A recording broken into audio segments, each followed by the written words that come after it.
Bonjour, shalom, assalamu alaikum. Vous êtes les bienvenus au Club de la Presse que nous animons en cette journée du jeudi 5 mars 2020.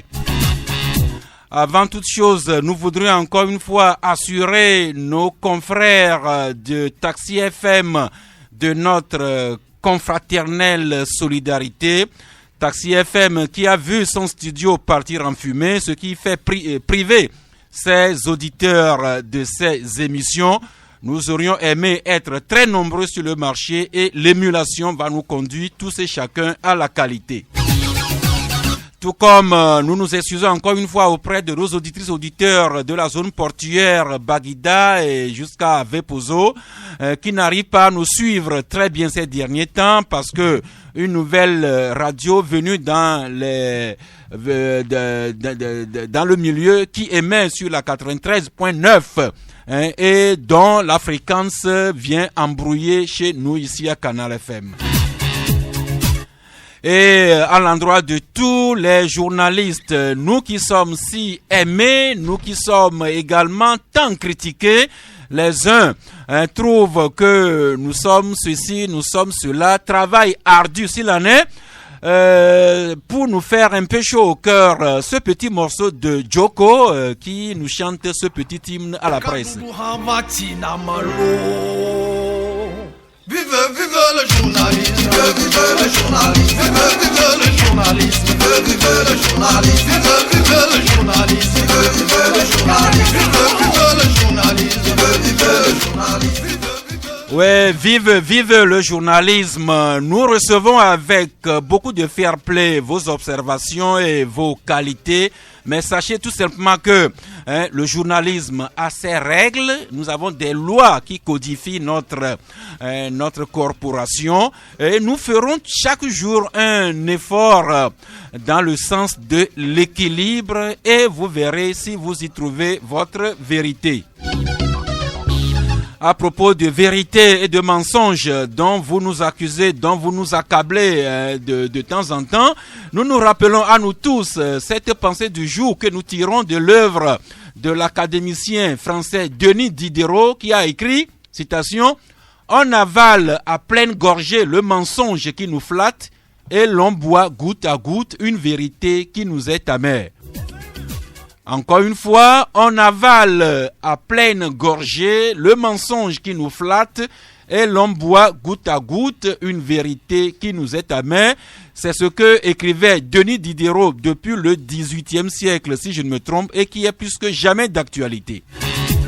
Michel Tchadja de Ouara le vainqueur, bonjour. Bonjour Sass, bonjour aux confrères présents, puis surtout bonjour à tous les fidèles auditrices et auditeurs. Magloire Teko Kenvi de Flamme des démocrates, journal que je n'ai pas encore eu aujourd'hui. D'abord, bonjour Sass, bonjour aux confrères présents et bonjour à nos auditeurs et auditrices qui nous suivent actuellement sur la 93.5. Juste pour vous rassurer que le journal Flamme des démocrates est bien dans les kiosques, peut-être c'est un problème de distribution. Mais je parie que d'ici la fin de l'émission, nous aurons le numéro du jour du Flambeau des démocrates. Je l'espère vivement, mais j'ai déjà la nouvelle tribune avec son patron, Elon Matichogbe, bonjour. Bonjour Sass et bonjour à tous ceux qui nous écoutent. The Guardian également sorti aujourd'hui avec une première page bien fleurie. Ambroise Yao Konjo, bonjour. Oui Sass, bonjour chers confrères, bonjour tout le monde. The Guardian est effectivement bien garni ce matin avec un titre intéressant pour les lecteurs, un homme de Dieu qui fait des révélations troublantes sur le Togo, très intéressant, nous convions les lecteurs à s'en procurer.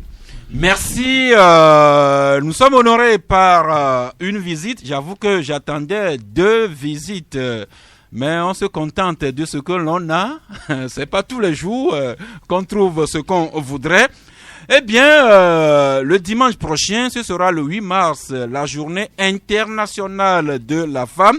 Occasion pour nous tous d'honorer nos grandes mamans, nos épouses, nos filles, nos sœurs, nos cousines, pourquoi pas nos copines, nos maîtresses aussi, parce que c'est une réalité, ça peut blesser un peu, mais c'est ainsi. Et le journal Écho du Pays qui écrit aujourd'hui, célébration de la journée du 8 mars. Quel bilan pour la promotion de la femme au Togo? Chacun fera ce bilan. Mais nous découvrons également dans ce journal que la journée du 8 mars sera mise à profit par deux entités pour donner un peu de sang pour sauver une vie. Donner un peu du sang pour sauver une vie. Pour en parler, Loïc Abdelaziz Lawson, bonjour. Bonjour Sasgaou. Le président de la section togolaise de l'Union de la presse francophone. Justement à votre propos, Écho du Pays écrit: journée du 8 mars au Togo, l'OTR et l'UPF Togo initient une opération de don de sang. Oui, bonjour à tous les auditeurs et auditrices de Canal FM.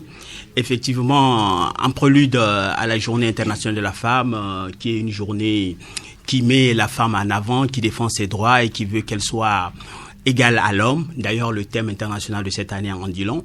Donc, je crois les femmes de l'Office de Togolais de recettes ont, avec l'accord de leur hiérarchie, décidé d'organiser une série d'activités, principalement le don de sang.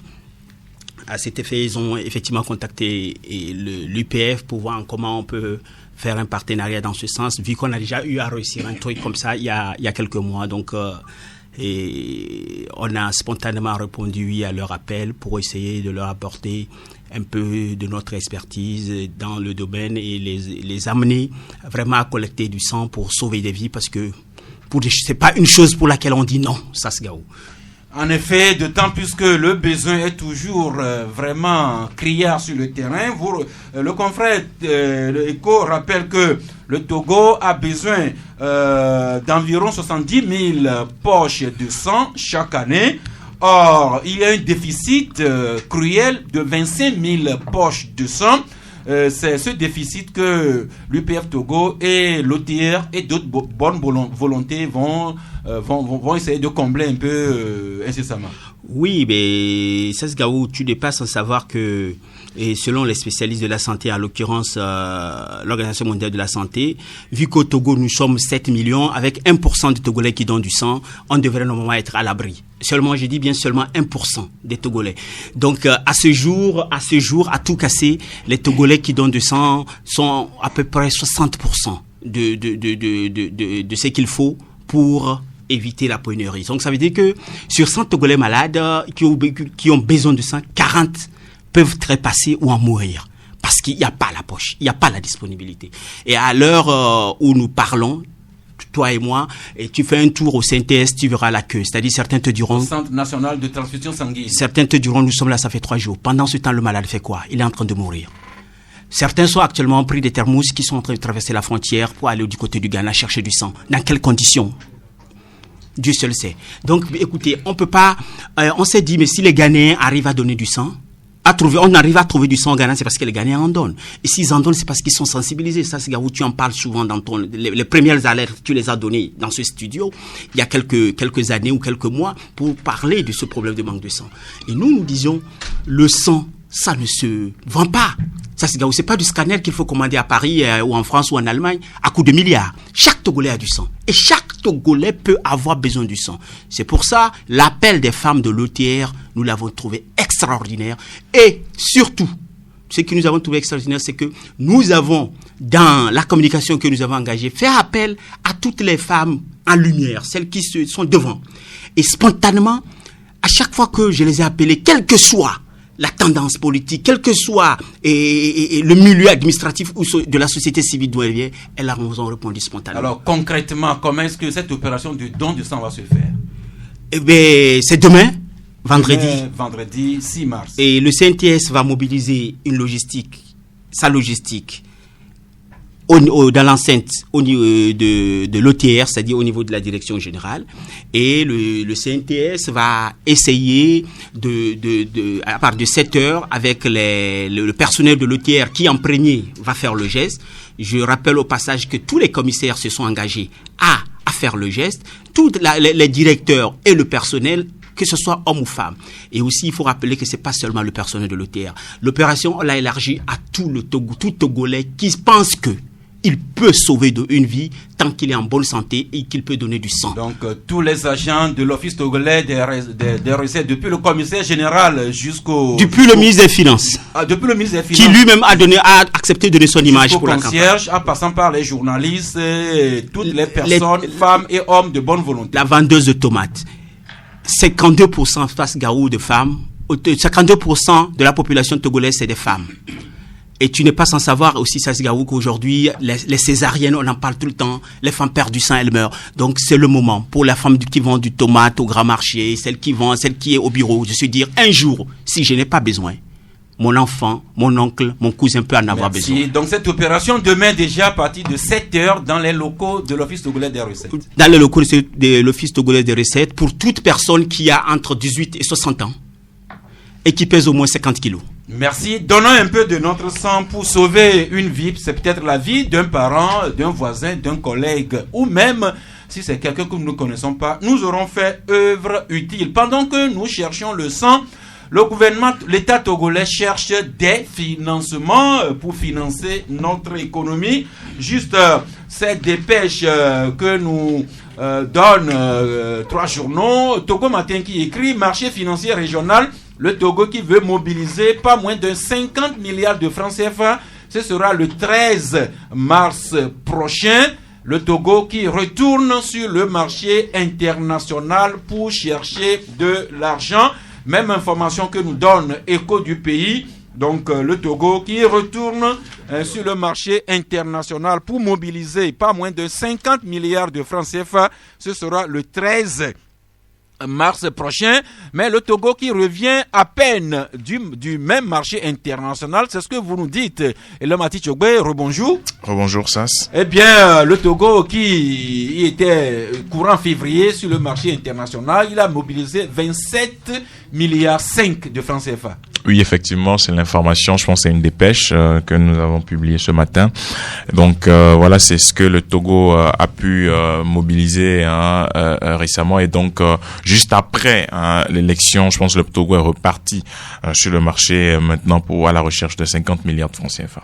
Eh bien, en février, on a mobilisé 27 milliards 5 de francs CFA. En mars, 13 mars, le Togo repart sur le marché international de l'UEMOA pour mobiliser 50 milliards de francs CFA. Et là, est-ce que le Togo a dit à quoi vont servir ces financements? Bon, pour le moment, on n'a pas des infos pointues par rapport à cette mobilisation, à cette levée de fonds qui va se faire sur le marché international financier.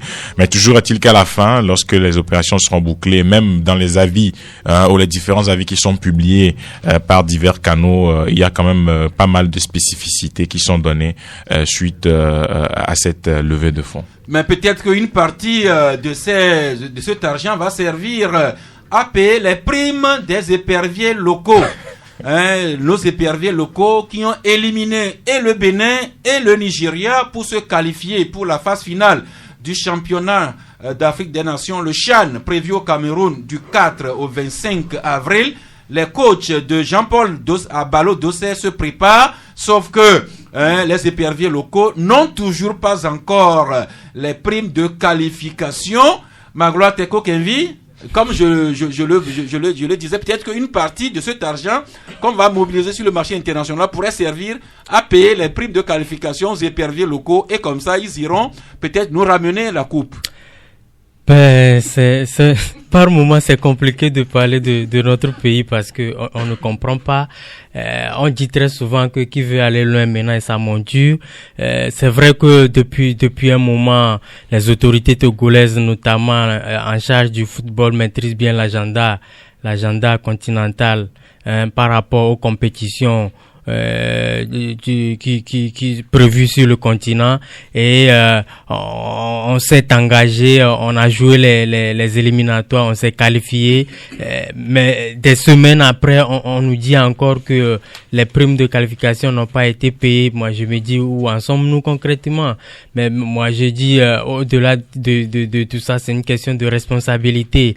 C'est en réalité, je crois que c'est au gouvernement de payer les primes aux joueurs, et je ne sais pas quels sont les motifs qui sous-tendent ce retard, mais je crois quand même qu'on ne va quand même pas abuser de la docilité, n'est-ce pas, des joueurs. C'est vrai, ils sont jeunes, ils sont des joueurs locaux, ils ambitionnent à aller loin. C'est pour cela peut-être qu'ils se taisent là-dessus, mais il faut quand même pas en abuser. Il faut savoir que au-delà de tout, c'est des pères de famille, c'est des responsables, c'est leur travail. Il faut quand même les payer pour que à leur tour ils puissent être moralement stables et défendre convenablement les couleurs du pays. Peut-être que les joueurs locaux, peut-être que leur coach, peut-être que la fédération se taisent et ne veulent pas le dire, mais le propre de la presse, c'est de révéler ce qui est, attirer l'attention de qui de droit pour que cette prime-là soit payée, que ces jeunes-là puissent trouver beaucoup plus de motivation, d'autant plus que nous sommes à moins d'un mois du démarrage de la phase finale du CHAN. Voilà notre exhortation à ce que ces primes-là soient payées pour donner beaucoup plus de motivation à nos jeunes éperviers locaux. Le plat de résistance, c'est toujours et encore l'après-scrutin présidentiel du 22 février, comme nous sommes permis de le sous-titrer. Scrutin présidentiel du 22 février, la victoire proclamée de Faure Gnassingbé, toujours sujette à contestation. Dans un premier temps, nous allons partager la une des journaux qui prennent acte de la victoire proclamée par la Cour constitutionnelle de la victoire de Faure Gnassingbé et également ceux des journaux qui continuent à donner écho à la contestation. Écho du pays qui écrit proclamation des résultats définitifs de la présidentielle 2000, chronique de la semaine. Chronique de la semaine qui écrit donc que la Cour constitutionnelle a confirmé le coup KO de Faure Gnassingbé. Mango Matin qui écrit lui aussi que la Cour constitutionnelle a confirmé l'écrasante victoire de Faure Gnassingbé. Canal D écrit entre regret pour les uns et jubilation pour les autres, la Cour constitutionnelle entérine le coup KO de Faure Gnassingbé. Ouara le vainqueur écrit lui aussi résultat définitif de l'élection présidentielle du 22 février. Faure Gnassingbé président avec 70,78% des voix. Michel, donc comme d'autres journaux l'ont écrit, le coup KO le coup KO que Faure Gnassingbé promettait au cours de la campagne électorale a été acté par la CENI, et cette victoire écrasante se retrouve confirmée par la Cour constitutionnelle, même si son score a été un peu revu à la baisse. Oui, nous avons tous vu un président de la Cour constitutionnelle avec un visage serein proclamer les résultats les résultats définitifs donc de cette élection présidentielle du 22 février dernier, et l'information ou la nouvelle qui a retenu l'attention des Togolais, qui n'était pas une, c'est que Faure Gnassingbé passe avec 70,78% des voix des Togolais. Donc, nous avons pris le temps de revenir donc sur les résultats donc définitifs de cette présidentielle, et nous avons essayé de voir pourquoi Faure Gnassingbé a obtenu ce score, justement parce que nous l'avons dit un peu avant la campagne, au cours de la campagne et après, les efforts consentis par le chef de l'État depuis qu'il est au pouvoir, et le fait qu'il a occupé d'une manière ferme le terrain avec les cadres unis qui étaient dans les hameaux même les plus reculés. Donc, il n'y avait pas d'espace pour l'opposition à s'exprimer. Donc, ce résultat, nous avons vu que c'était un résultat logique, parce que il fallait quand même qu'il montre à l'opinion nationale et internationale que après tous ces efforts-là, il fallait avoir un score pareil. Maintenant, qu'est-ce qui va se passer? Justement, nous allons venir un peu après au maintenant, mais dans vos colonnes, vous passez également cette interview de El Hadj Ari Miao Tchanyao qui dit que le parti uni s'est levé tôt ou au moment où l'opposition dormait encore, et puis la le mardi, on a assisté à la proclamation des résultats lorsque la Haute Cour a rejeté toute la requête introduite par Agbeyome Kodjo pour défaut de preuves suffisantes, telles que Aboudou Assouma l'avait dit. Magloire Teko Kenvi, votre journal que je retrouve sur le numérique, le Front des démocrates, qui vous écrivait de la CENI à la Cour constitutionnelle, fort passe. Et Courrier de la République, lui aussi, entérine que avec 70,78%, Faure Gnassingbé est un président désormais incontestable. Désormais incontestable, oui, parce que c'est les institutions de la République qui l'ont proclamé vainqueur de la présidentielle du 22 février. C'est vrai que politiquement, au niveau de l'opposition, on conteste les chiffres et le candidat Agbeyome Kodjo dit à qui veut l'entendre que il se battra jusqu'à la dernière goutte de sa sueur pour prouver que c'était lui le vrai vainqueur de la présidentielle. Mais nous autres, en tant que journalistes, on s'en tient aux chiffres officiels et c'est pour cela justement que nous écrivons ce jour que de la CENI à la Cour constitutionnelle, fort passe, même avec une légère régression de 1,58%. On constate tout simplement que le chef de l'État dirigera donc le pays durant les 5 prochaines années.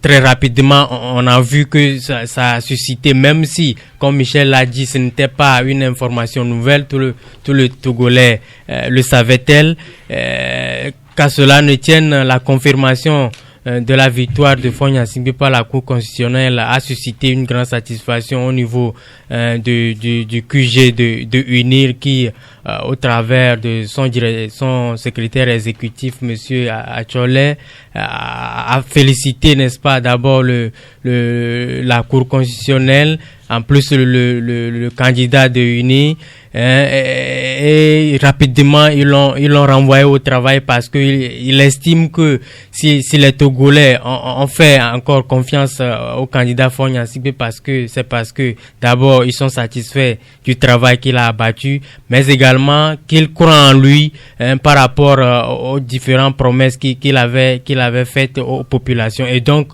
c'est comme on le voit, c'est le tableau qui a été peint ainsi par la Cour constitutionnelle. Comme je l'ai dit, nous, au niveau de la presse, on s'en tient à cela et on observe tout de même l'évolution de la situation sur le plan politique parce que, comme je l'ai dit, de l'autre côté, l'opposition conteste toujours. Merci. Vous avez oublié de dire que le Faure Gnassingbé lui-même s'est renvoyé au travail parce que quelques instants après la proclamation par la Cour constitutionnelle des résultats, il a envoyé un message pour prendre acte de sa victoire, pour féliciter tous les citoyens togolais pour leur maturité. Lui-même, certainement conscient des défis de son nouveau mandat, il s'est renvoyé et il nous renvoie au travail. Bien évidemment, ça c'est parce que justement, comme je l'ai dit, il suffit juste de scruter un peu le programme de société du candidat Faure. Vous verrez que le chantier, il est tellement grand. Sur le plan économie, sur le plan social,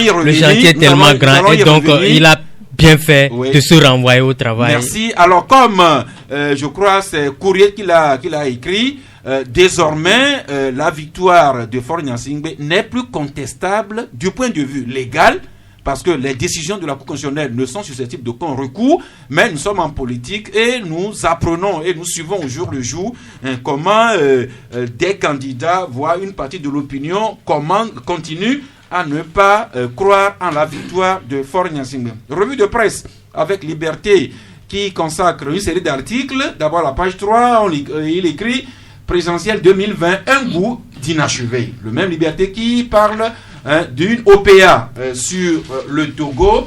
Ailleurs, à la page 5, Liberté toujours qui écrit que Agbeyome ne lâche pas. Et puis à la page 6, la coalition Tournons la page qui dénonce cette coalition aussi, ce qu'il appelle un coup d'État électoral. Et pour terminer à la page 4, au cours de sa conférence de presse hier, la dynamique Kodjo dit « Nous n'avons d'autre choix que de continuer et d'achever la lutte.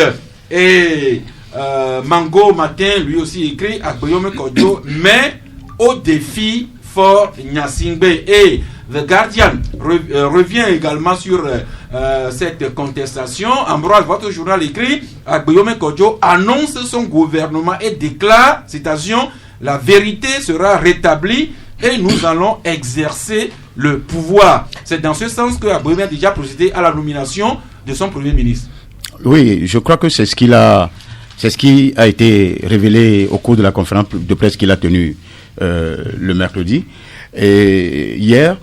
Donc, c'est normal que quelqu'un qui a constaté que dans tous les bureaux de vote pratiquement sur l'ensemble du territoire, il est en tête et qu'il a eu à relever de par certains observateurs, même des candidats qui ont participé à ces élections, qui est le vainqueur de ce scrutin, il est normal qu'il soit étonné que la cour, d'abord la CENI proclame un autre candidat vainqueur et que la cour qui est constituée pratiquement majorité des gens du Parti Uni, le président est du Parti Uni, puisse confirmer une autre, ou bien donner le nom d'un autre candidat comme étant le président élu. Je crois que tout cela, il y a une concordance des faits qui se produit au Togo et ça ne s'arrête pas là. Nous, on a publié à la une du journal The Guardian de ce matin qu'un homme de Dieu a fait des révélations. C'est vrai que quand on parle d'homme de Dieu, ça devient redondant, qu'il y a des faux prophètes, il y a des machins, les gens ne croient pas. Sauf que si Dieu révèle son message à un homme de Dieu qui le dit, si ça n'arrive pas aujourd'hui, demain, le lendemain, ça va arriver. C'est-à-dire, ceux-là qui ne connaissent pas Dieu, c'est eux qui réagissent de la manière, et parce que la chose traîne, et c'est normal. Les gens ont raison peut-être d'être fatigués comme le peuple d'Israël qui était en Égypte sous Pharaon et qui avait été conduit vers Canaan, mais qui a finalement, la grande majorité n'était pas arrivée à Canaan parce qu'ils doutaient de la volonté de Dieu. Ici, le prophète nous dit clairement ceci. Faure Gnassingbé n'est plus président de la République à partir du 22 février 2020. Il le dit avec des chiffres et des calculs précis. Il continue en disant, en tout cas spirituellement, et ça va se faire cher. Le message va se faire cher. Je vois un ange muni d'épée entrer dans le pays avec un nouveau fauteuil présidentiel qui sera occupé par une autre personne. L'ancien fauteuil souillé de sang a disparu avec le grand serpent vers la mer. Même si on le proclame président, c'est fini. Dieu a délivré le Togo. Le pasteur Magloire Ega. Ce message, il y a la grande révélation qui se trouve dans le journal. Il a dit des choses qui se trouvent concordants avec ce que nous avons déjà publié. Ça fait 8 mois. Merci. Avec les prophètes Esaïe Depo et Afolabi. Vous avez publié l'interview que vous a accordé le prophète. C'est une révélation. Oui, okay. Ce n'est pas une interview. On va le lire dans vos colonnes. Oui. Seulement, comme moi, je n'ai pas le don de prophétie, donc je me garde de me prononcer sur cette prophétie. Mais revenons au Togo laïque. Et comme Courrier l'a rappelé, la décision donnée par la Cour constitutionnelle mardi n'est susceptible de recours ni d'attaque devant aucune juridiction.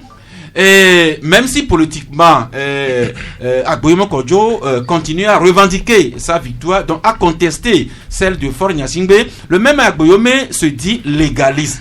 Alors devant la loi, quand Agboyome continue à contester la décision de la Cour constitutionnelle et qu'il est allé jusqu'à procéder à la nomination de son Premier ministre et qu'il a laissé entendre hier que son gouvernement va être formé incessamment, comment cadrez-vous cela avec la démocratie légale que nous voulons instaurer au Togo? Et l'homme. Bon, je pense que M. Agboyome Kodjo est un leader d'un parti politique de l'opposition. Et au lendemain d'un scrutin présidentiel, il va de soi qu'il puisse véritablement donner de la voix pour se donner une existence, si tant est qu'on doit se donner une existence au niveau de l'opposition.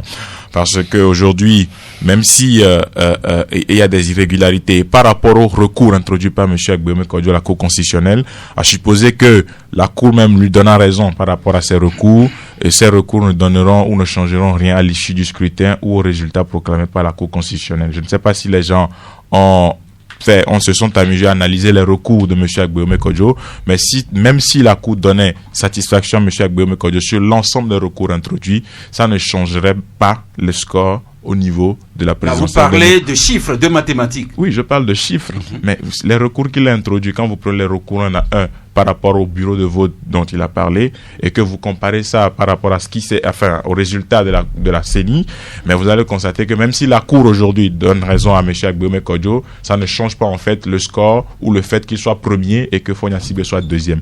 Et donc moi, c'est cette cohérence que moi je voudrais qu'on puisse véritablement développer au niveau de la classe politique de l'opposition. Bon, depuis 2002, vous savez, il y a beaucoup de choses qui se sont passées jusqu'à ce que M. Agbeome aujourd'hui fasse ce score pour la première fois dans l'histoire depuis qu'il est entré dans l'opposition.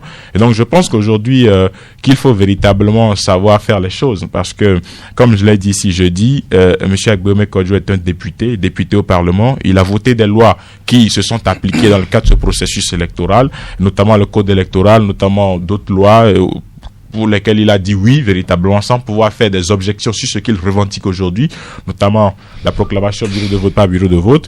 Quand vous prenez par exemple ce cas, c'est l'article 103 du nouveau code électoral qui le dit, et M. Agbeome Kodjo n'a pas fait d'observation le jour du vote sur cet article 103. Est-ce que vous étiez à l'hémicycle pour savoir ce que Agbeome avait dit ou fait au moment où la discussion portait sur l'article? L'hémicycle, ce n'est pas sous terre. L'hémicycle, c'est dans la capitale togolaise. Et ce qui se passe à l'hémicycle est public.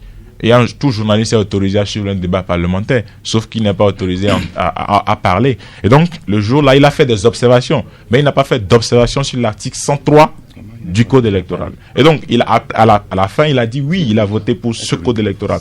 Et donc, aujourd'hui, si nous posons des actes hier que nous ne sommes pas en mesure de développer ou bien d'assumer pleinement quelques semaines après, parce qu'il s'agit de quelques semaines, je pense qu'il y a un problème avec la démocratie même dans son ensemble. Merci. Donc, au-delà d'Agbeome, c'est d'autres personnes qui continuent à contester la victoire de Fonia Sibé et à laisser entendre plutôt que c'est Agbeome Kodjo qui aurait remporté ce scrutin. Dans ce sens, le journal Canal D nous revient au dernier message de la conférence des évêques du Togo, message dans lequel les évêques disaient, citation, « On ne peut pas dire la main sur la conscience que le scrutin a été transparent et équitable. » Mais Canal D, en même temps qu'il trouve que Monseigneur Podjoro et Agbeome Kodjo confondent vitesse et précipitation. Au nombre de ceux qui contestent la victoire de Fonia Sibé à cette élection se trouve également le parti PNP qui a sorti dernièrement un communiqué. Et voilà les vainqueurs. Vous inspirez de ce communiqué du PNP pour écrire réaction du PNP au sujet de la proclamation des résultats du scrutin présidentiel. De quoi se mêle Tikri Achadam, vous demandez-vous, Michel? Ah oui, puisque pour ceux qui connaissent la ligne politique, en tout cas, du moins ce que ce parti a affiché depuis le 19 août 2017, c'est que c'est un parti qui s'inscrit dans la révolution, qu'il faut prendre le pouvoir par les urnes. Par la rue plutôt. Par la rue, j'allais dire, excusez-moi. Et que aujourd'hui, ceux-là qui pensent que le mode par lequel on peut accéder au pouvoir, c'est d'aller aux élections. Et ceux-là qui ont accepté d'aller aux élections, et après, maintenant, les révolutionnaires viennent se mêler de cette affaire. C'est pourquoi nous nous sommes posé la question, mais le PNP qui pense que c'est par la rue qu'il peut prendre le pouvoir, puisqu'ils l'ont dit un peu partout et à chaque fois. Et aujourd'hui, on s'étonne que les révolutionnaires parlent des élections. C'est surprenant parce que 2017-2020, ils ne sont pas loin. Et donc, dans un passé récent, ils ont dit qu'ils n'aiment pas les élections, puisque la plupart de ces élections qu'on a organisées depuis 2000 jusqu'à présent, ils les ont boycottées. Mais aujourd'hui, on a un résultat. Après une élection, ils se permettent même d'attribuer une victoire imaginaire à quelqu'un comme ça. Ben, nous sommes surpris et on s'est poser la question, mais pourquoi se mêlent de quoi se mêlent les révolutionnaires dans une élection? De toute façon, dans leur dernier communiqué, dans son dernier communiqué, le PNP dit ceci, citation, le véritable gagnant de l'élection est le candidat placé en deuxième position. Même s'ils sont gardés de citer des noms. Et plus loin, le PNP écrit que le refus du pouvoir de publier les résultats bureau de vote par bureau de vote est la preuve inattaquable qu'encore une fois, et comme toujours, Faure Gnassingbé n'a jamais gagné l'élection du 22 février et le parti termine que l'élection de cette année est plus frauduleuse que toutes celles organisées depuis 1998 dans notre pays. Là, c'est quelques extraits du dernier communiqué de presse émis par le PNP. Toujours dans le sens de la contestation, Liberté trouve quelques-uns des auteurs de ce que le journal appelle fraude. La preuve, Liberté écrit, fraude électorale, président des CELI, magistrat et acteur de la corruption. Voilà l'un des auteurs de la dite fraude que trouve Liberté. Magloire? Bon, disons que c'est Liberté qui... Non, en fait, je vous passais la parole sur l'ensemble des contestations qu'on continue à enregistrer ici et là. Justement, disons dans l'ensemble que... moi je crois que c'est de bonne loi que tout parti politique qui existe légalement sur le territoire national puisse se prononcer par rapport à ce qui est élection, parce que à mon humble avis, le PNP, si on a les deux tours aujourd'hui, c'est en partie grâce au PNP, parce que l'une des revendications phares de 2017 était donc le retour intégral à la Constitution de 92, mais à défaut d'avoir en tout cas cette mouture là de la Constitution de 1992, on a néanmoins les deux tours aujourd'hui. Et donc fondamentalement, je crois quand même que le PNP n'a pas fait bloc-out total sur ce qui est élection, mais c'est parce que ce parti revendiquait un certain nombre de choses qu'il n'a pas pu avoir. C'est pour cela qu'il se met pour le moment en main de tout ce qui est élection. Et la preuve, c'est que des partis comme Clé, comme MRC par exemple, n'ont pas participé aux élections, et pourtant ils s'expriment par rapport au scrutin et félicitent, n'est-ce pas, le gagnant qui est... Ce n'est pas des partis révolutionnaires. Non, le PNP. Mais je ne peux pas dire que le PNP est un parti révolutionnaire. C'est un parti qui l'a dit, il le dit, c'est toi qui le défends. Non, c'est son avis. C'est l'avis de Magloire. S'il vous plaît, laissez-moi conduire le débat. C'est l'avis de Magloire. Je voulais juste vous rappeler que les partis comme MRC et Clé avaient ouvertement dit qu'ils soutenaient un candidat. Alors que le PNP, du moins dans le dernier message audio de Tikpi Achadam, disait ne croire pas en des élections. Tikpi Achadam disait encore, si ma mémoire est fidèle, réforme, transition avant qu'on aille aux élections. Juste rappel.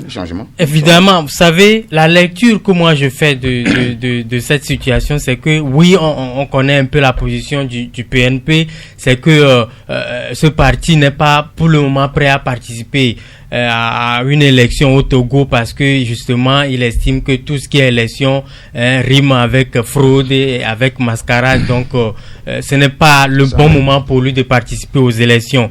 Mais quand on voit que juste après le parti sort de son mutisme pour apporter sa caution, n'est-ce pas, à un candidat de l'opposition, j'estime que ça s'inscrit beaucoup plus dans la logique ou dans la dynamique de la solidarité de l'opposition. C'est-à-dire que oui...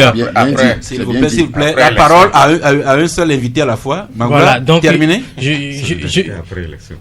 Oui, mais on ne peut pas le lui reprocher. On ne peut pas le lui reprocher. Moi, c'est ce que je pense, et je fais mes analyses par rapport aux éléments et éléments en présence que j'ai. Je peux me tromper dans mes analyses, mais c'est ce que je pense. Et donc, je dis oui.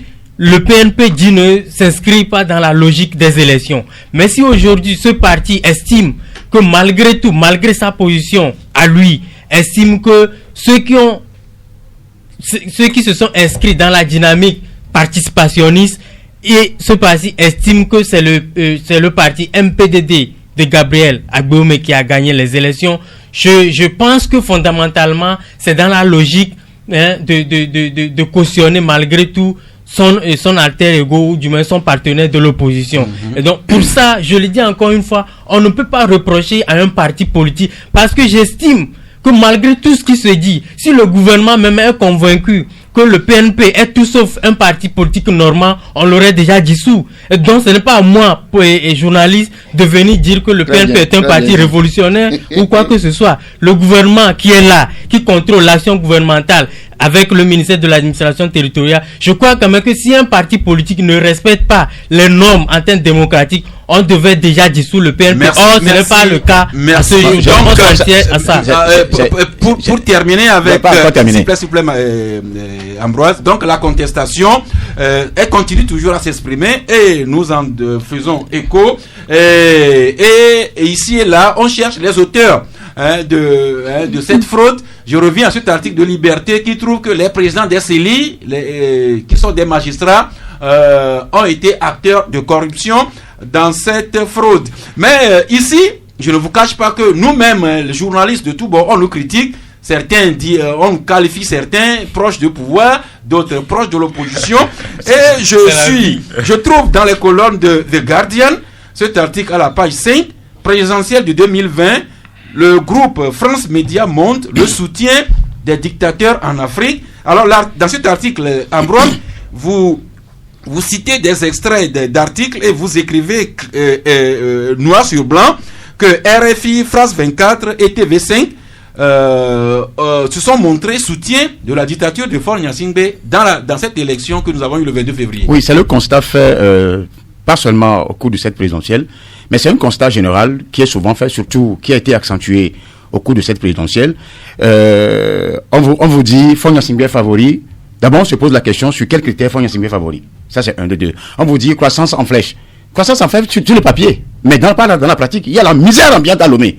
Ça, c'est. On vous dit qu'il y a quoi? Il y a tellement de choses ronflantes que eux ils ont cité avant les élections, tout comme pour orienter l'opinion publique à l'endroit de quelqu'un.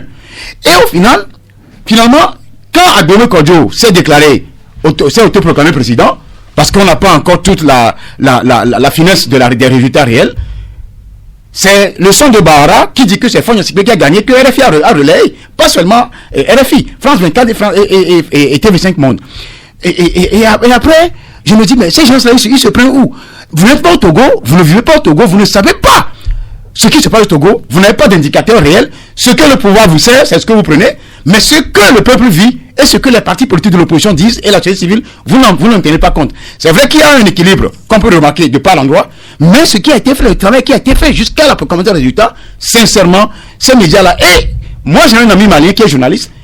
Moi, j'ai publié sur Facebook. Il a lu, il me dit, mon frère, c'est ce pourquoi nous, on les combat là-bas au Mali. C'est-à-dire qu'on n'a rien contre. Nos confrères font. Je vais terminer. Nos confrères font du bon travail. Attends, je vais terminer pour ne pas laisser. Je vais terminer ça.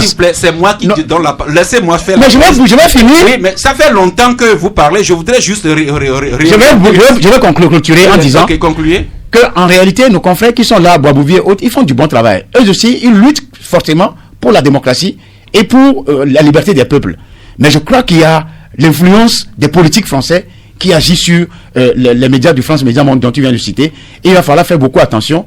Je tire un hommage mérité à l'autre, la dame qui est tombée au Mali avec son confrère, parce que c'est une dame qui est terrible et qui fait du bon travail. Merci Ambroise. Votre article, à la limite, on pourrait le prendre comme une atteinte à la confraternité, parce que quand vous, journalistes, vous taxez d'autres confrères de partisans, certes, mais le procès que vous faites aux autres, Ambroise, on pourrait vous faire le même procès. Je veux bien qu'on me fasse ce procès-là. Le journaliste n'est pas blanc. Le journaliste n'est pas un ange.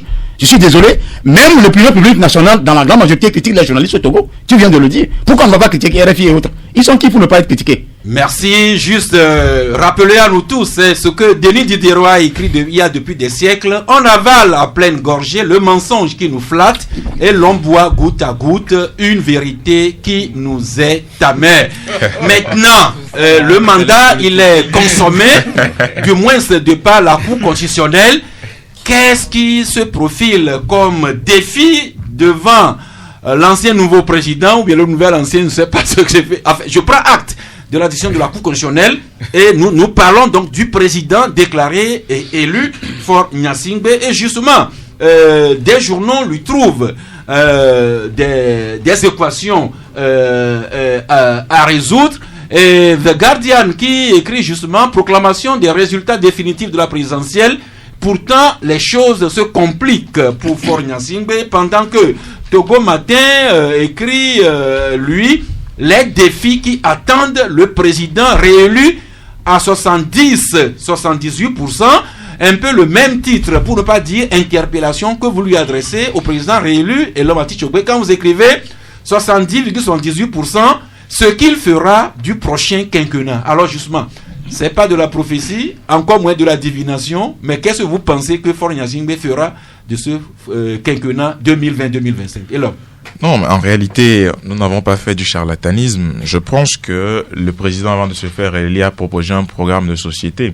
Et donc, on a pris les axes de ce projet de société-là, notamment les engagements par rapport à ce nouveau quinquennat. D'autant plus que le bilan du quinquennat écoulé est un bilan qui, selon une partie de l'opinion, satisfaisant, selon une autre partie de l'opinion qui est mi-figue, mi-raisin.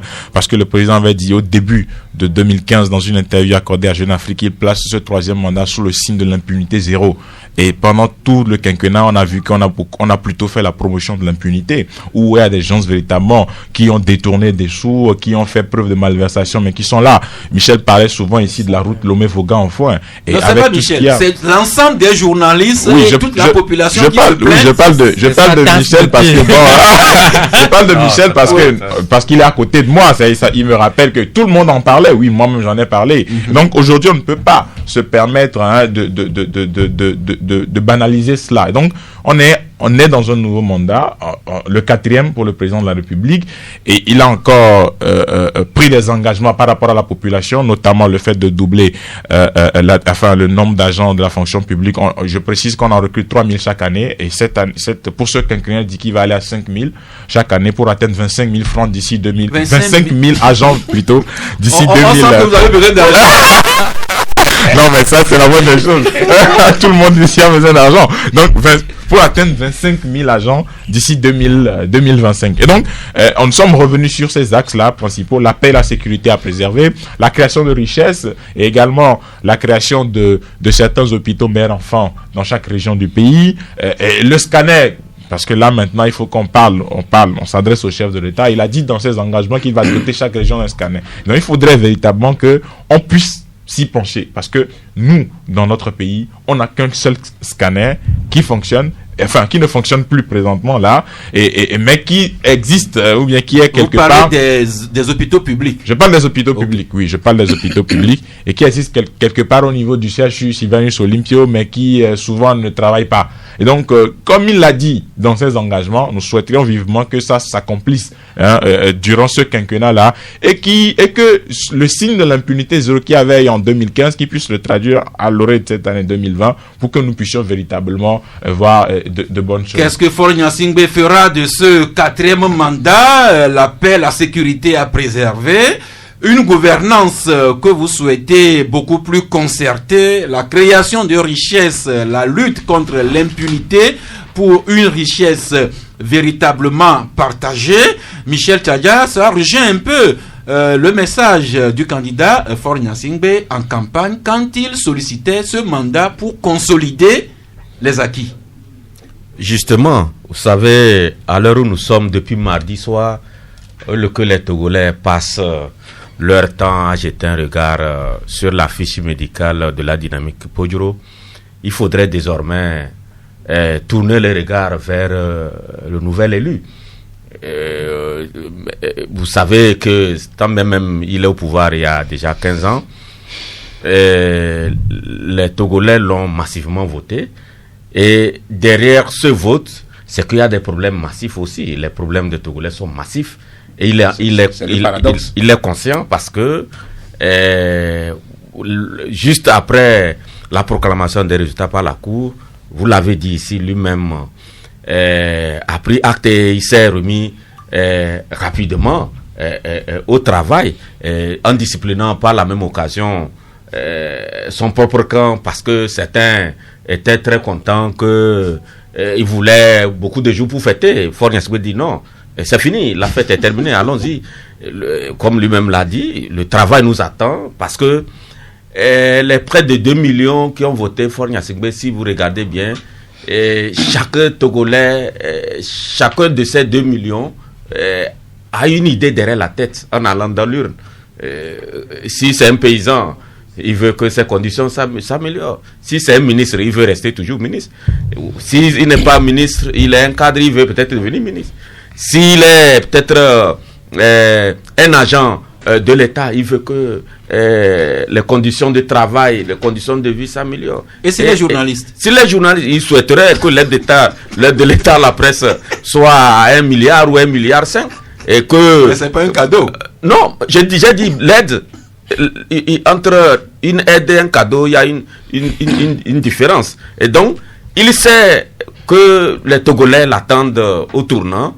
Il en est conscient parce que sur le terrain même, au cours de la campagne, il a fait des promesses et les gens l'ont fait confiance en le plébiscitant. Donc, le temps est arrivé qu'il agisse et très vite. Et l'homme le disait, on reproche le chef de l'État sur beaucoup de points, notamment la lutte contre la corruption, où on sent qu'il n'est pas tellement chaud. On l'invite à être beaucoup plus chaud que ça, parce que c'est peut-être aussi ça qui amène certains à s'opposer à lui, parce que lorsque on dit que quelqu'un a volé, on le prend, on le sanctionne.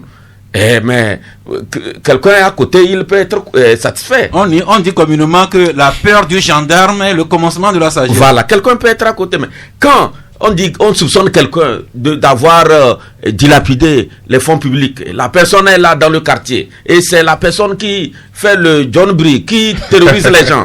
Mais le monsieur dit, mais si c'est comme ça, comme c'est Faure Gnassingbé qui est là, il le protège, mais qu'il quitte et il va avec lui. Donc c'est comme ça, les gens, dans ce sens, c'est comme ça les gens raisonnent. Dans ce sens, si vous permettez, j'étais hier un peu comme ça, par hasard, au nouveau marché Cacavelir, avec le confrère Fabrice Pétiesi. Il y a un ami qui est venu, qui dit, bon, désormais, nous allons tous, enfin, il parle en son nom, oui. Désormais, nous allons tous à UNI, parce que c'est le club des médiocres et des voleurs. Ce qui est bien dit. C'est ce qu'il dit. Oui. C'est ça. Non, il s'est trompé. Ça résume ce que tu as dit. Non, ce n'est pas ça. Oui. Ça ne veut pas dire qu'à unir, c'est tout. Mais il n'y a quand même pas que ça. Voilà, donc il s'est trompé. Il y a quand même des brebis galeuses. Ceux qui sont nombreux sont des brebis galeuses. Voilà.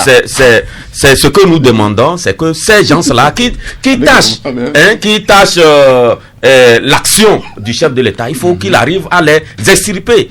Parce que ce que nous disons, ça, permets-moi. Vous allez terminer par là? Oui, ce que nous disons, chaque fois qu'on parle de la corruption, et quand les médias ou la société civile citent, reprochent à certains, mais ce n'est pas dit que automatiquement ce que les médias disent c'est vrai. Mais il faut quand même qu'on aille fouiner. Et si les gens là,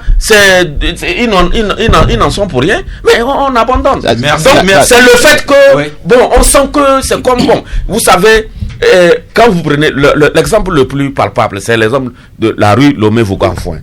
Mais quelqu'un, bon, on dit bon, la route ne finit pas. Quelqu'un va devant la représentation de l'État, en tout cas, de la nation. Et qui dit que la défense de l'entreprise. D'abord pour dire, il prend d'abord la défense de l'entreprise. Alors qu'il y a un cahier de charge qui est là. Ensuite, et il promet, c'est un mensonge d'État, normalement, il doit être inquiété. Il dit que le 31 décembre, rappelez-moi un peu l'année, 2016 ou 2016 ou 15, que ça sera fait. Jusqu'à ce matin, je suis passé par là, ce matin. Et on a vu ce monsieur dans la campagne du candidat. Il faut qu'on les inquiète parce que... Et sur toute la ligne. Et ce qui est important, on a vu un tel monsieur au devant de la campagne du candidat Faure Gnassingbé. Oui, puisque jusqu'à présent, on n'a pas élucidé le dossier. Pour le moment, il est considéré comme présumé innocent. Donc, il n'y a pas de problème. Mais si on avait fouiné, bon, ça devait donner satisfaction aux uns. Merci. Une seconde, même la parole à ma gloire.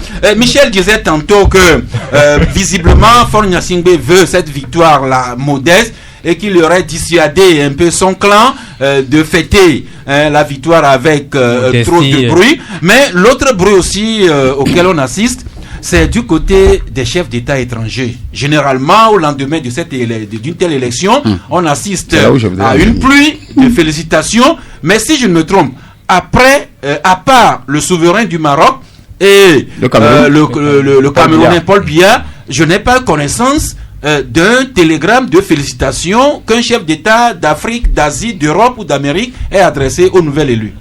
Justement, voyez-vous, ça c'est là où, avant même que je n'arrive en studio, je me suis dit peut-être c'est moi qui suis un peu en retard. J'ai passé beaucoup de temps ce matin à chercher si peut-être un message arrivait la nuit dernière et tout. Mais j'ai suivi le journal à TVT hier, Radio Le Mai encore ce matin, les canaux officiels. Je constate tout simplement que, comme vous l'avez dit, cette fois-ci, les messages de félicitations sont devenus très rares. Ou bien tardent à arriver. Ou tardent à arriver. Et moi, je me dis, oui, comme Michel l'a dit, ça va arriver, on l'espère tous. Mais au-delà de ça, moi, je vois véritablement un signal fort. C'est-à-dire que... Un signal un peu fort. C'est-à-dire oui, fort. Okay. FORT, c'est-à-dire que au-delà de ce qu'on voit, au-delà de ce qui est officiel, qui consacre, n'est-ce pas, le quatrième mandat à Faure Gnassingbé, n'oublions pas quand même que l'ambassade des États-Unis a fait des observations. On peut ne pas être d'accord, mais sur le plan diplomatique, voyez-vous, les États-Unis quand même c'est un poids lourd. Et si les États-Unis arrivent à faire ces observations là, ça voudra dire qu'en réalité il y a quelque chose qui se passe. Et donc moi je veux bien croire que c'est les ambassades des États-Unis qui se trompent, parce que j'ai suivi des universitaires sur une chaîne ce matin démontrer par A plus B que ce que les États-Unis ont fait, c'était une grosse erreur diplomatique. Et donc oui, mais le professeur Hunake et autres, ils l'ont démontré par A plus B que c'était une grosse erreur diplomatique, que l'ambassadeur ne devrait pas se prononcer sur en tout cas ce que devrait faire la CENI. Maintenant, je me dis, comme le constat il est là. Jusqu'à ce jour, les messages tardent à venir. Or, le plus souvent, à pareil moment, c'est des tonnes de messages qu'on lit sur les médias d'État. Mais pourquoi cela est ainsi cette année? C'est la grande question. Ça va arriver. Voilà. Mais pour terminer avec l'ambassadeur des USA, il était quand même présent à la Cour constitutionnelle, à la proclamation définitive des résultats le mardi dernier. Oui, Ambroise. Et ça, c'est la diplomatie.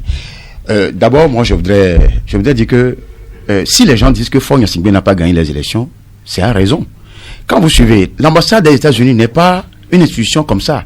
Les États-Unis sont les pays les plus puissants au monde, qui ont plus de renseignements au monde. Et quand je l'ai dit ici que je fais un peu foi à l'ambassade des États-Unis qui supervise les élections. Pourquoi les gens n'ont pas, comme tu l'as dit, les gens n'ont pas encore commencé par féliciter? Gagner une élection à 112%, on dit qu'il y a un autre candidat qui est au devant. Ça, beaucoup de Togolais, dans leur grande majorité, savent que Faure Gnassingbé n'a pas gagné les élections. Il faut avoir le courage de le dire. Ceux-là qui disent, alors qu'ils savent dans leur fond que Faure n'a pas gagné, peut-être ils gagnent quelque chose. Mais demain, si Faure n'est pas au pouvoir, comment ils vont s'en sortir? Donc aujourd'hui, moi, peut-être demain, les gens vont féliciter Faure Gnassingbé pour des raisons diplomatiques. Mais dans le fond même de Faure Gnassingbé, il sait qu'il n'a pas gagné les élections. Merci, on va finir avec vous et l'homme. Et Ambroise a dit tantôt, c'est de la diplomatie. Si l'ambassadeur Stromae des États-Unis était à la Cour constitutionnelle pour la proclamation des résultats, les États-Unis, ils sont la superpuissance du monde. Mais le Togo est quand même un pays indépendant aussi, et chaque pays respecte l'indépendance de l'autre. Alors, est-ce que ce communiqué émis par le gouvernement, émis par l'ambassade, va continuer à colorier l'après-scrutin du 22 février? Bon, je pense qu'on ne va pas réinventer la roue, refaire le débat sur qui a gagné, qui n'a pas gagné, etc. Je pense que c'est une perte de temps. Il faut véritablement maintenant se mettre dans le sens de la marche. Et moi, les messages de félicitations qui n'arrivent, c'est vrai que je lis sur les réseaux sociaux, etc. Mais je pense qu'il faut savoir raison garder. C'est-à-dire que nous, on ne maîtrise pas les canaux diplomatiques ou les canaux des uns et des autres. On constate, oui, qu'il y a 2 messages de félicitations, mais jusque-là, il n'y a pas encore eu l'investiture. Il n'y a pas eu un certain nombre de choses. Donc, peut-être qu'à l'investiture, on va voir certains chefs d'État et Je le dis peut-être, c'est parce que moi je ne suis pas exactement, comme je l'ai dit, dans les canaux diplomatiques. Et peut-être après l'investiture, on va véritablement avoir la pluie de félicitations qu'il peut y avoir. Mais tout de suite là, c'est vrai que ça n'arrive pas comme ça arrivait. Mais bon, on ne peut pas prendre cela comme un facteur ou une cause qui explique que oui, véritablement, il y a des choses qui se sont passées, oui, que voilà. Donc je pense qu'aujourd'hui, il faut savoir raison garder et prendre du recul par rapport à ce qui se passe pour mieux analyser demain la situation. Merci. Comme nous avons commencé cette émission par la confraternité. Nous terminons la première partie avec cette remarque d'un auditeur qui trouve très désobligeante, très désobligeant que des journaux s'attaquent à d'autres, notamment cet article du confrère The Guardian, qui s'attaque aux médias, aux confrères RFI, TV5 et France 24. L'auditeur trouve cela véritablement désobligeant. Mais s'il vous plaît, nous sommes dans une émission revue de presse et je fais l'effort de partager avec vous une bonne partie des titres que je relève dans les journaux tels qu'ils paraissent au jour le jour. 93.5 Canal FM.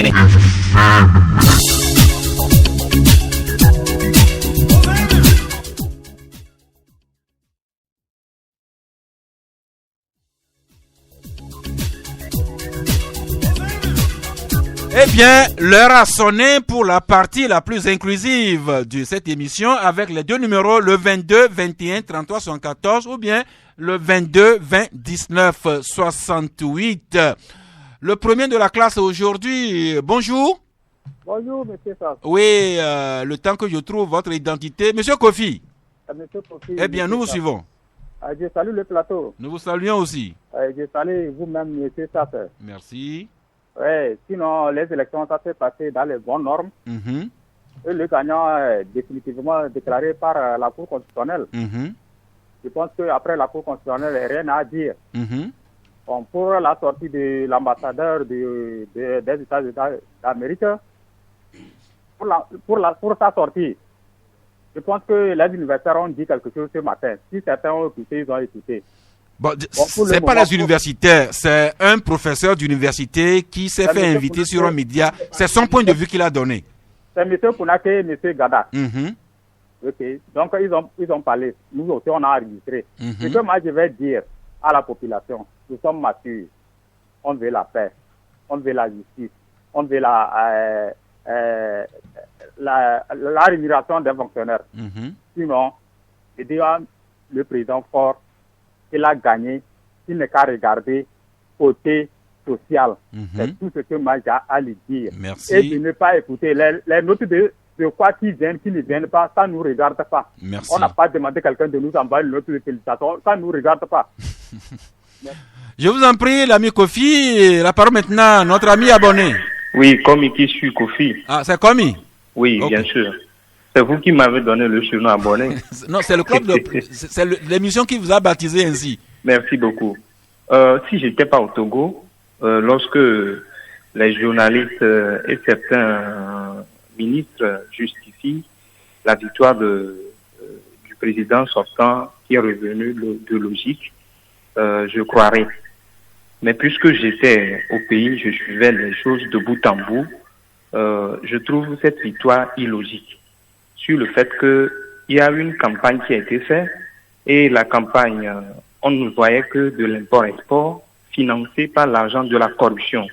Et vous avez reçu M. Témoin ici, je lui ai posé la question. Il me donnait comme argument que ce ne sont pas seulement les membres unis qui sont dans des postes de responsabilité. D'autres personnes le justifient par les victoires de législatives ou locales où j'étais toujours au pays. J'ai vu comment les gens ont boycotté et comment le pouvoir lui-même a phagocyté certains partis satellites pour remplacer les partis démocrates de la C14.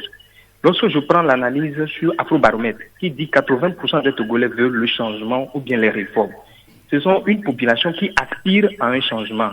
Et à la proclamation des résultats, lorsqu'on dit 7 pour 10 de Togolais. L'ami commis ou bien abonné, je pense que toute l'étape là de la campagne est passée. Surtout, vous devez compléter que à la question des moyens, vous avez posé la question au ministre Moua qui avait dit que les militants d'UNI avaient cotisé eux-mêmes pour financer leur campagne. Il fallait rappeler ça aussi. Et je précise que c'était l'argent de la corruption. Moi, présentement, je vous rappelle juste la réponse que M. Trimois vous avait faite. Merci. Pour la victoire, lorsqu'on proclame un résultat et on nous soutient que 7 Togolais sur 10 ont eu la victoire, Lomé a ressemblé à un cimetière le jour de la proclamation et du résultat définitif. Je ne comprends pas comment on peut gagner et ne pas se réjouir. Et au même moment, on voit dans tous les coins des militaires, des gendarmes, des policiers. L'ami abonné, je constate, je prends que c'est encore votre état d'âme que vous exprimez. C'est votre droit, mais je voudrais que vous soyez plus pertinent dans vos contributions sur l'un ou l'autre aspect. Monsieur Kofigan, bonjour. Bonjour. Oui. Oui, je salue mon grand frère, Monsieur Ambroise, pour vraiment son travail qu'il a fait de jour le jour. Et pour l'élection et tout ce que vous venez de débattre, moi je dirais que ce n'est pas trop ce que les gens sont. Ils sont des ennemis de l'alternance. Et M. Ambroise, je vous invite vraiment de ne pas peut-être écouter tout ce que les gens disent. Parce que il y a des gens qui sont des ennemis de l'alternance au Togo, mais j'aimerais faire comprendre aux gens que s'il y a alternance, ce n'est pas que c'est parce que le PR n'est pas bon ou bien il n'a pas bien suggéré le pays et autres là. Il a fait ce qu'il peut faire. Maintenant, même si c'est dans le parti même, moi je dirais qu'on peut choisir quelqu'un. Et je ne sais pas pourquoi le vote n'arrive pas à faire confiance à ceux qui sont au sein du parti même en question. Maintenant, si on ne veut pas que peut-être les oppositions prennent le pouvoir, mais on peut toutefois peut-être laisser le temps à ceux qui se disent qu'ils ont déjà l'expérience. Moi, je ne vois pas encore, on peut dire que quelqu'un n'a pas l'expérience pour gouverner, parce qu'il n'a même pas encore pris le poste, et on lui dit que non, il n'a pas habilité, il n'a pas... Maintenant, au sein du parti même là, est-ce qu'on ne voit personne? Mais l'ami Kofiga, c'est ce que vous auriez souhaité, mais qui n'est pas. Maintenant, ce qui est évident, c'est que Faure Gnassingbé s'est porté candidat aux élections, il a été déclaré vainqueur. Maintenant, il est déclaré vainqueur. Oui. Nous tous, comme on le sait, bon, on sait ce qui s'est passé, on ne va plus revenir là-dessus, mais le chef a déjà pris le pouvoir. Maintenant, si il y a des gens qui viennent défendre l'indéfendable, quelque chose, moi je dis qu'ils sont des ennemis de la tenance. Je vous en prie, l'ami Kofiga, moi, ça fait évoluer. S'il vous plaît, nous sommes dans un débat contradictoire. Veuillez accepter les développements que les autres font, même si ce n'est pas votre avis. Oui, c'est ça que je dis. Que moi, en même temps, on les considère comme des ennemis de la tenance. Parce que quand on dit qu'il y a des qui sont venus sur une chaîne ce matin et autres là, et s'ils sont venus défendre, c'est parce que eux aujourd'hui se disent qu'ils ont déjà un poste, que peut-être si quelqu'un d'autre vient, peut-être, je ne sais pas s'ils craignent qu'ils n'ont pas la capacité. Kofiga, juste nous rappeler que la démocratie, c'est laisser chacun fait parler comme il veut, la libre expression de l'opinion de chacun. Nous passons maintenant à l'ami Johannes. Oui, bonjour. Oui. J'ai 3 observations à faire. Allez-y rapidement. La première, quand on voit les résultats, je me dis que c'est comme s'il n'y a presque plus d'opposition. Restez stable avant de nous parler, s'il vous plaît. Oui, c'est le vent. Eh bien, mettez-vous un peu à l'abri. Il n'y a plus d'opposition dans le pays. Et je me demande, un auditeur l'avait rappelé hier, Fabre qui a obtenu plus de 30% aux dernières élections. Cette année, Fabre a eu 4%. Mais qu'on ne me dise pas que les 30% qui n'ont pas voté pour Fabre sont allés voter pour Faure. Est-ce que c'est compréhensible ça? Mais il y a un journaliste qui a répondu hier comme quoi c'est parce qu'on a appelé les gens à boycotter en 2018. Donc les gens n'ont pas eu les 4. Mais les 70, le taux de participation aux élections, est-ce que c'est uniquement les partisans d'Uni qui ont fait relever ce taux-là? S'il n'y a pas les partisans de l'opposition qui se sont mobilisés, je ne pense pas qu'on pourrait atteindre ce taux-là. Donc comme ils disent, ceux qui n'ont pas voté, notamment pour Faure, ils sont passés voter pour Faure. C'est là où il y a une incompréhension sur les résultats donnés. Deuxième point, je vous dis que, supposons que ce soit Agbomé qui a été proclamé par la Cour constitutionnelle le mardi comme gagnant. Je vous dis que jusqu'à ce jour, la liesse populaire n'allait pas encore diminuer. Et le soir de ce mardi-là, je vous dis que les rues de Lomé seraient envahies. Mais quand on nous dit que quelqu'un gagnait à 70%, je ne sais pas si vous avez circulé la soirée-là à Lomé, mais quelqu'un qui a gagné à 70% de la population, vraiment, je me dis ceux qui ont voté pour lui, ils étaient où pour fêter cette victoire-là. L'ambiance à Lomé, vous parlez un peu longtemps alors que d'autres attendent en ligne. J'ai un dernier point à relever. Allez-y rapidement, s'il vous plaît. Je l'ai déjà dit. Là où les choses ont capoté actuellement, nous le savons tous. Donc, ce que nous devons réclamer en tant que Togolais aujourd'hui, à partir d'aujourd'hui, moi je me dis, la contestation de Fort n'est plus d'actualité. Mettons-nous maintenant à réclamer qu'aux prochaines élections, les comptages soient faits bureau de vote par bureau de vote. Merci, l'ami Yohannes. Vous avez déjà partagé ça avec nous. Je vous en remercie. Maintenant, la parole à Kolani. Bonjour, Saf. Oui. Je salue vos collègues sur le plateau. Nous vous saluons aussi. Je suis content que vous avez parlé de la corruption, l'impunité. C'est la même chose au niveau des élections. Du moment où vous voulez vous tricher, tenez-vous bien. Vous ne pouvez pas gouverner aisément. Sur le plan spirituel, Saf, ne nous trompons pas. Tu fais la classe de 3e. Tu n'as pas réussi. Et ton papa t'amène en seconde. Qu'est-ce que tu peux donner comme résultat? Mais sois un peu sincère. Nous ne voulons pas, on n'en veut pas du NI, on n'en veut pas du chef de l'État. Nous sommes tous des Togolais. C'est un jeu. Mais nous dire sur ce plateau que c'est les journalistes qui sont la lumière. Mais rétablissons quand même la vérité. Reprenons la chose. Bureau de vote, pas bureau de vote. On refuse. Et finalement, on apprécie le chef. Il ne peut pas gouverner. Vous allez voir ce qui va se passer. C'est la médiocrité qui va s'installer. C'est parce que les gens ont volé, ils n'ont pas été punis, que les gens vont voler dans les urnes. On ne les punit pas. On les arrête, on donne aux gendarmes, on ne punit pas. On est dans quel pays là? Aimons-nous là. Je ne sais pas, moi ça me gêne. Sincèrement, ça vous mentir. Ce qui se passe là, si c'est ça que nous allons inculquer à la population, à nos enfants, je ne suis pas sûr que nous sommes des hommes vivants. Hein. Merci l'ami Kolani. Rassurez-vous d'une chose, je vous aime beaucoup. Et je vous attends encore à l'antenne demain. Mais souffrez qu'on passe au suivant, Hakim. Oui, allô, bonjour. Oui, Hakim. Bon, voilà. Je voudrais que M. Kondjo, qui nous a tellement bassiné les oreilles avec ses prophéties, arrête maintenant. Parce que la prophétie, là, ça peut être le malin qui vienne tromper la vigilance de l'homme de Dieu. Donc, essayons de voir un tout petit peu cela. Maintenant, le deuxième point, c'est que pourquoi est-ce que M. Jerry Tamar, possédant des procès verbaux, les gens n'ont pas pu avoir ces procès verbaux pour pouvoir travailler au niveau de la Cour constitutionnelle.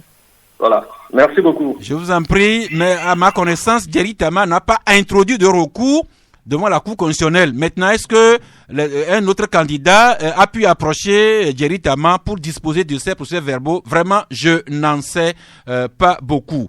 Madame Arouefa, bonjour. Bonjour, Sach. Oui. Bonjour le plateau. Oui. Je peux intervenir un peu dans l'émission. Vous êtes en direct, madame. Merci beaucoup. En fait, par rapport au débat, je remercie chacun. Mais chacun a son point de vue. Vous savez, aujourd'hui, on parle des messages qui n'arrivent pas. Il y a déjà un journaliste qui s'est prononcé là-dessus. Ça ne veut pas dire que les messages ne viendront pas. La campagne s'est bien passée et ceux qui veulent revendiquer, ils ont posé leurs soucis et on les a quand même répondu. Ils savent aujourd'hui ce qu'il y a lieu de faire. Aujourd'hui, l'heure n'est plus à polémiquer. Le gagnant est là et maintenant, il faut travailler. Il faut qu'on avance dans le pays et il faut que ceux qui se disent qu'on les a trichés savent que le débat doit être clôturé. On ne veut plus du sang dans ce pays. On a déjà souffert assez et aujourd'hui, les résultats sont là. S'ils ne sont pas d'accord, ils utilisent les voies légales, ce qu'ils sont habituellement en train de faire. On est d'accord. Mais il ne faut pas mobiliser les gens dans la rue. Nous, on ne veut pas ça dans ce pays. On a déjà souffert. C'est vrai qu'ils peuvent avoir raison d'une part, nous, on ne sait pas trop. Mais une fois que les résultats sont proclamés, que la Cour constitutionnelle a donné son avis, je pense qu'on n'a plus droit à l'erreur. Il faut qu'on avance dans le pays. Monsieur Agbeome, il a eu tout son temps également.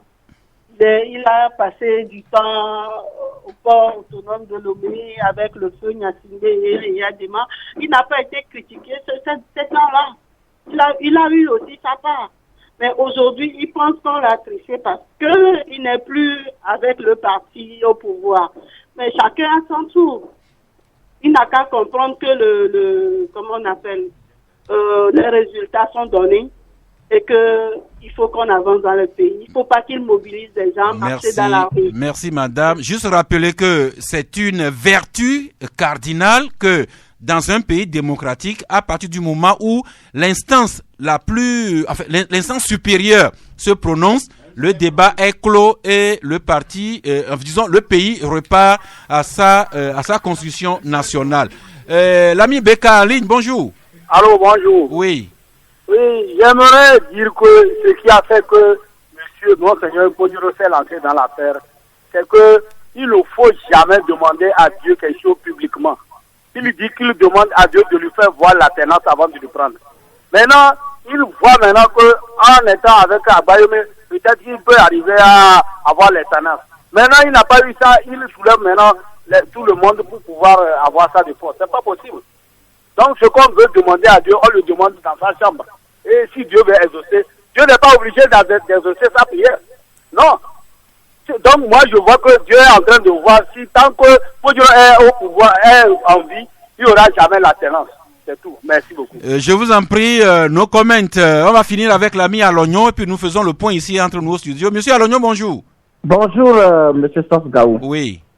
Avant de continuer par contester, avant de continuer par jubiler de sa victoire, je crois que il va falloir que nous ayons du sang dans notre organisme. Donc, je voudrais en tout cas inviter tout le public demain à aller donner un peu de son sang au siège de l'OTR. Donc, c'est le temps pour moi de féliciter le promoteur, en tout cas celui qui a initié cette initiative de donner un peu de son sang. Puisque Serge Gaou, si un parent ou bien un proche t'appelle dans la nuit 1h du matin, 2h du matin, dit que viens lui sauver puisque son enfant a besoin du sang. Parce que lui te connaît que toi tu donnes du sang. Je vais vous raconter une petite anecdote dans une minute. J'étais là, c'est ma soeur qui m'appelle que son enfant de 5 ans a besoin du sang. Parce qu'il sait que moi, à l'oignon, je donne du sang.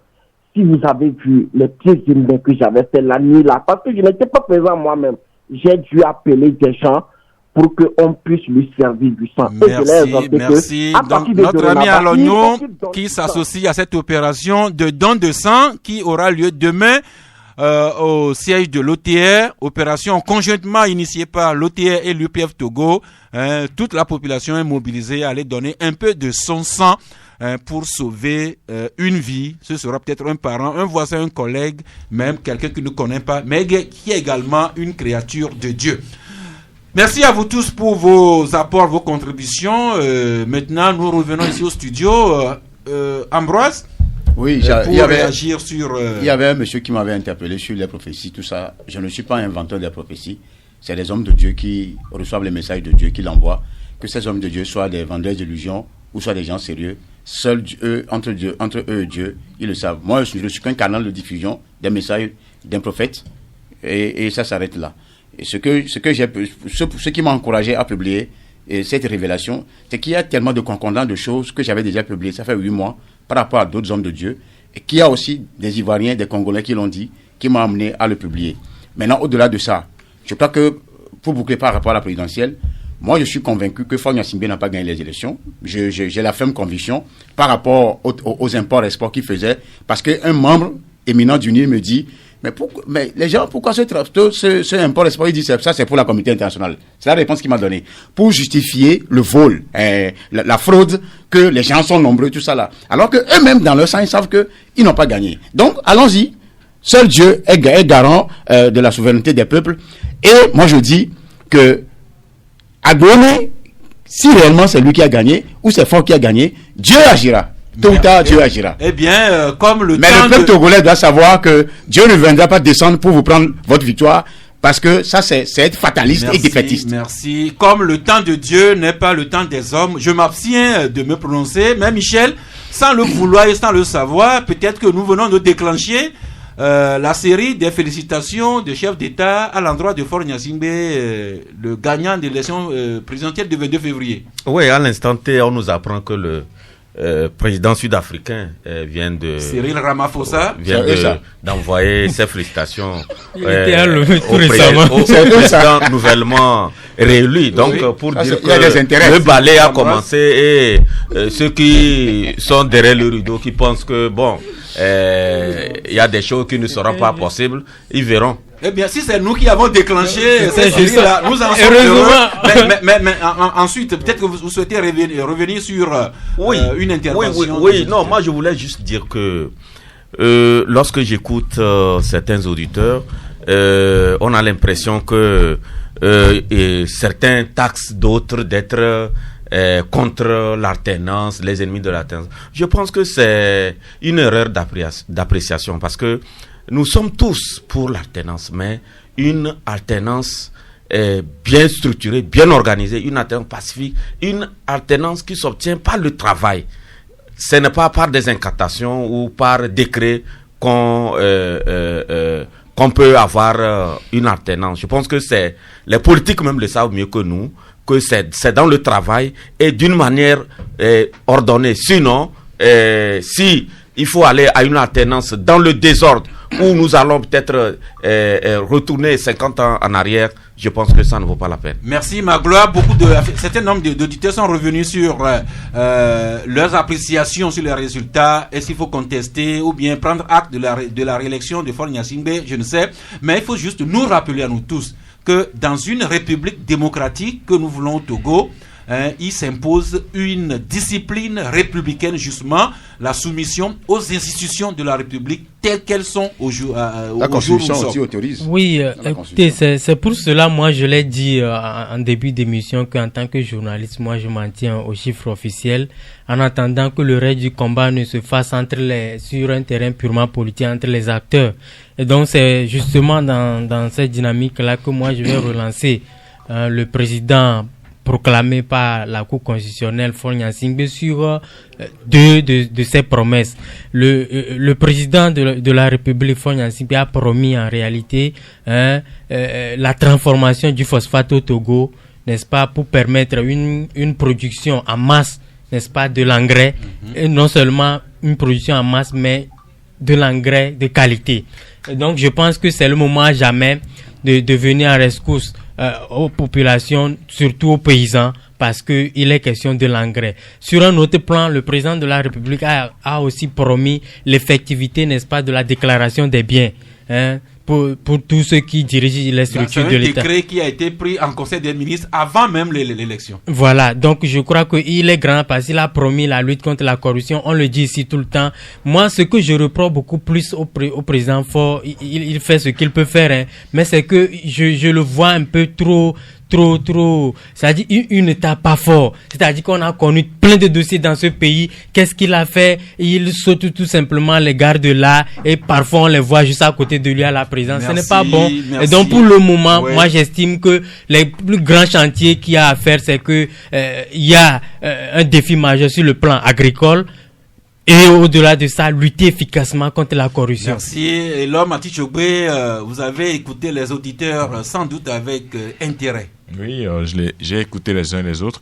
Bon, j'ai pas trop de commentaires à faire. Chacun, enfin pour la plupart, chacun a donné son avis. Et je crois que bon, nous avons également analysé, commenté et donné notre avis sur plein de sujets. Et je crois que bon, j'ai pas trop de commentaires à faire par rapport aux réactions des uns et des autres.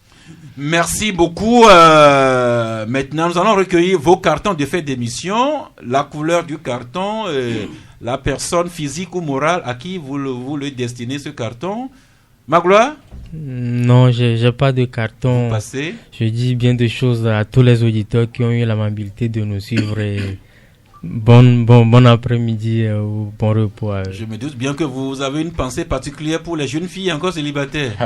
Bien évidemment, surtout le 8 mars arrive, c'est la journée dédiée à la femme, à ma maman, même dans l'au-delà, je la porte toujours dans mon cœur et à toutes les femmes du monde. Maman, dans l'au-delà, vous avez quand même besoin d'une présence féminine à vos côtés. Vous en serez beaucoup mieux comme Michel, comme Ambroise, comme Elom. Ambroise, votre carton? Oh, je n'ai pas tellement de cartons, mais je souhaiterais dire juste à tous les Togolais qui étaient sortis massivement voter pour l'alternance et le changement, mais qui ont encore été une fois volés, que c'est vrai que Dieu agit, mais Dieu agit lentement. Mais il appartient à eux-mêmes de prendre leur destin en main. Et ce destin en main, ils savent de quoi je parle. Eh bien, le peuple togolais à qui Ambroise parle comprendra son langage et ce qu'il faudra faire. Et Elom Atichogbe, votre carton? Je n'ai pas de carton. Bon appétit à tout le monde. Merci, Michel. Je n'ai pas de carton, mais je voulais dire encore une fois bonjour à tous ceux qui travaillent au port autonome de Lomé. Surtout que nous avons appris que les agents de la sécurité portière sont à côté tirés avec leur direction générale. Nous allons revenir peut-être sur ce sujet dans nos prochaines apparitions, parce que vous savez que pendant de longues années nous avons parlé de ce contentieux-là qui oppose la direction générale à ce corps, et jusqu'à présent il n'y a pas une solution définitive. Merci, je pense qu'on reviendra. Nous avons beaucoup parlé des confrères aujourd'hui, des médias d'ici et d'ailleurs, qui sont pris à partie, des fois pas pour leur ligne éditoriale, leurs commentaires. C'est ce qui fait la noblesse du travail de journaliste. Ce que vous dites peut vous valoir une appréciation ici et là, mais tâchons toujours de faire du mieux ce que nous faisons, ce métier noble. Et encore une fois, nous allons continuer à réfléchir ce que nous enseigne Denis Diderot. On avale à pleine gorge, le mensonge qui nous flatte, et l'on boit goutte à goutte une vérité qui nous est chère. Rendez-vous demain vendredi à 11h, si Dieu le veut et Dieu le voudra bien.